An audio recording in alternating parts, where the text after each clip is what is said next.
It's not about you. That's the law. If you are having problems in your relationship, I can promise you that the problem you're having right now is you're feeling pain right now, and it's because you're focused on yourself, not your partner.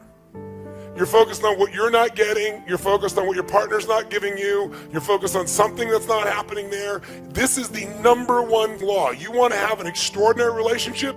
Tear up your rules. Make this your number one rule. Number one rule is my lover comes first. My number one rule is if you're in love, you put their feelings and needs before your own. So much of what is love, right, is fish love, right? And so, young couple falls in love. Young man and young woman fall in love. What does that mean? That means that he saw in this woman someone who he felt could provide him with all of his physical and emotional needs. And she saw in this man somebody she feels that she can write. That was love, right? But each one is looking out for their own needs. Right? It's not love for the other. The other person becomes a vehicle for my gratification. Too much of what is called love is fish love. Right? An external love is not on what I'm going to get, but what I'm going to give. The people make a serious mistake in thinking that you give to those whom you love.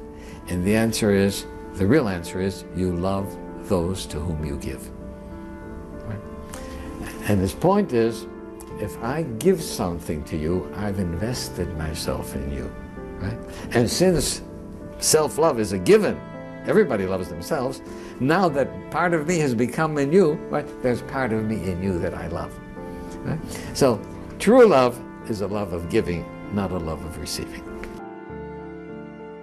So anyone, they say something, it rubs you a little bit the wrong way, but am I really going to make a big deal out of that? No, I'm not. I'm going to let it slide. And then I'm going to let the next one slide, and the next one slide, and the next one. And then all of a sudden you're freaking out over what seems like nothing, but in reality, it's been these little things that have been building, and you haven't taken the time to address them. So that's what brought that metaphor to mind of, you have to like constantly clean, because if you've ever been in a house where, people haven't dusted for years, it's like, it's horrifying. And the moment you go to clean it, it like kicks up this plume of dust.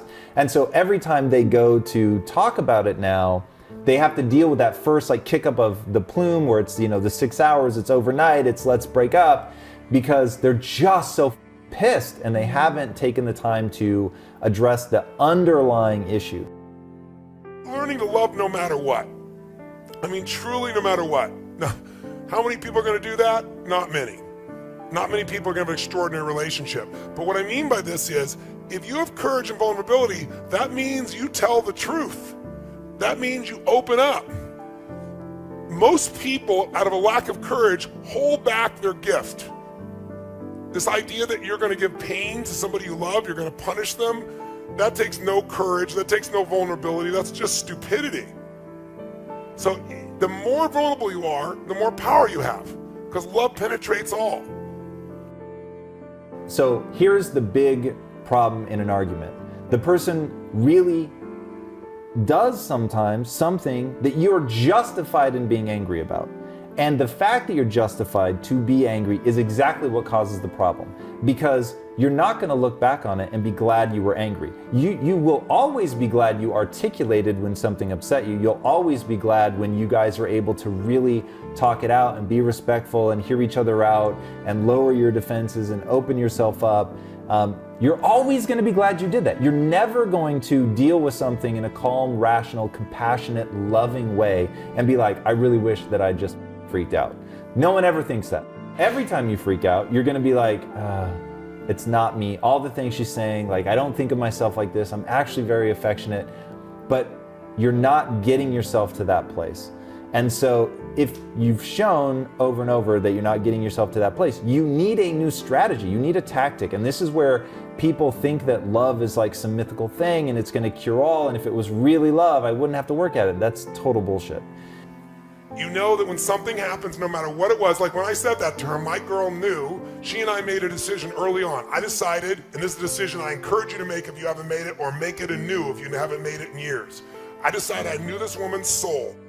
This woman's soul was as pure as anything I could ever dream of in my life. I knew that I loved this woman. Her soul was pure. So no matter what happened, I would serve her. And no matter what happened, no matter what she said, no matter what she did, I would know, even if I couldn't figure out how, the intent was pure.